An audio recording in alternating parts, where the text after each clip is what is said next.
Halo guys, di video kali ini saya mau ngajakin kalian ke salah satu bubur ayam favorit saya di Tasikmalaya. Patokannya dari Jogja Mitra Bati, lalu belok ke Jalan Cinehel. Di Jalan Cinehel ini tinggal lurus aja ya, dan hati-hati soalnya kalau pagi-pagi jalan ini memang selalu ramai oleh kendaraan. Nah, setelah ada rel kereta, baru langsung belok kanan. Tapi ini khusus untuk motor ya, kalau mobil emang agak susah.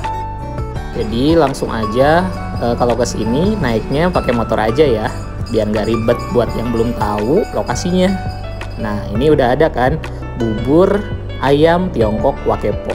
Lokasinya tepat di samping rel kereta api. Unik banget ya. Tempatnya ini serba merah ya, identik dengan Tiongkok. Nah, kalau datang ke sini dari jam setengah 6 pagi sampai jam 9 aja ya.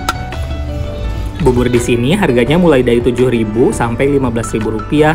Ini buburnya tidak terlalu kental maupun tidak terlalu encer. Dikasih cakwe, bawang daun, tongcai, kacang, dan juga suiran ayam. Salah satu yang khas dari bubur ini adalah kerupuknya yang menggunakan kerupuk berwarna pink dan putih. Kalau di tempat lain kan biasanya kerupuknya pakai warna kuning. Jadi ini khas banget dari bubur Wakepo ini. Kayak udah zaman dari tahun 90-an gitu.